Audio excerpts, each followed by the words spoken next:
So, back in May 2024, something kind of wild happened in Nigeria.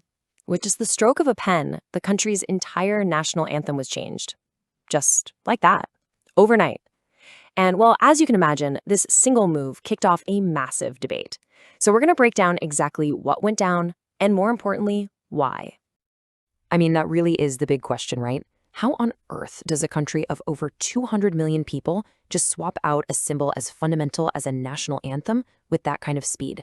It's pretty incredible. Let's dig into how it happened. Okay, first things first, the sudden switch. To get why this was such a big deal, you have to appreciate just how fast this whole thing was. This wasn't something that was debated for months on end. Nope, this happened in a flash. So check this out. On May 29th, which just so happened to be his first anniversary in office, President Bola Ahmed Tinubu signed the National Anthem bill into law. And this wasn't some long, drawn-out process. The bill literally raced through both houses of the National Assembly in less than a week. And poof, the anthem they'd been using since 1978, Arise, O Compatriots, was gone. And the original anthem from independence, Nigeria We Hail Thee, was back in business. And you know, the president wasn't shy about it at all. He took full ownership. He didn't try to pass it off as some minor change.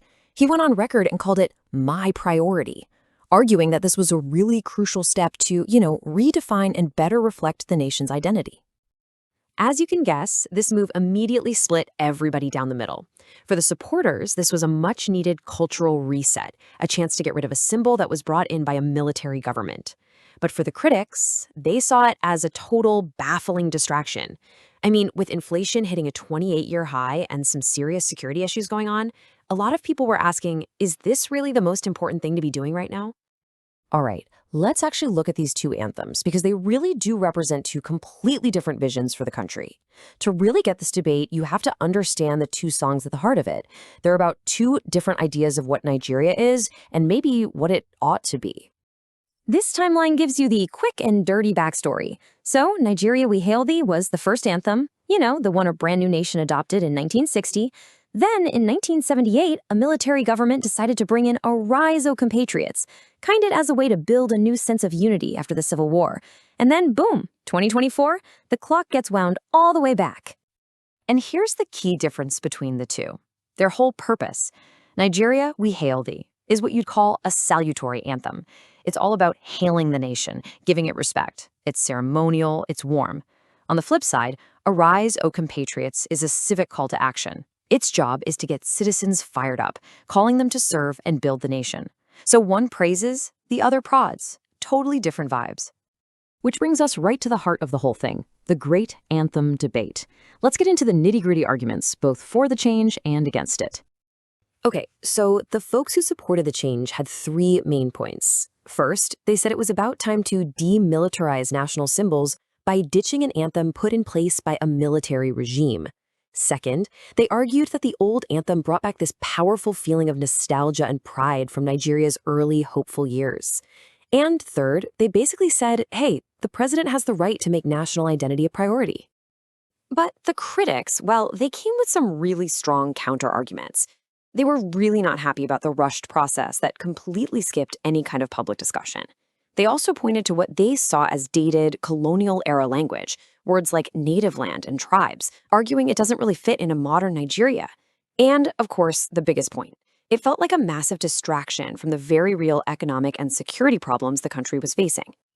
This little scorecard here really just lays out the difference in the language. Just look at the agency verbs. The 1978 anthem has these strong, active words: arise, serve, guide. In contrast, the old new one is much milder, with words like hail and stand. It's basically the difference between an anthem that gives citizens a to-do list and one that's a formal salute. Now, for a really important point that kept coming up in this whole debate, the difference between something being legal and something being legitimate. They're not always the same thing. So, what does it legally take to change the national anthem? Well, surprisingly, you don't need to amend the Constitution or anything that dramatic. It's treated like any other law. A bill just has to pass in both houses of the National Assembly, and then it goes to the president for a signature. That's pretty much it.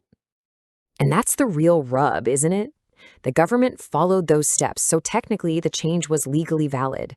But by rushing the bill through and completely skipping public hearings or any real consultation with the Nigerian people, critics argued it totally lacked democratic legitimacy. Just because you follow the rules doesn't automatically mean you have the people's support for such a huge symbolic change. So, when you strip away all the politics and the procedure, what is this really all about? It kind of boils down to a really fundamental question. What should patriotism in Nigeria actually sound like? You can really break it down into two different ideas of nationalism. On one hand, you've got civic nationalism. That's where patriotism is an act of duty. It's all about citizens taking action based on shared values. Then, on the other hand, you have symbolic cultural nationalism. This is where patriotism is more about hailing the land, the flag, a shared history, the symbols. And this is where it all clicks into place. Arise, O Compatriots, with its call to serve your country, that's pure civic nationalism. It makes the citizen the main character in the nation's story. But Nigeria, we hail thee, with its talk of hailing our native land, is a perfect example of symbolic cultural nationalism.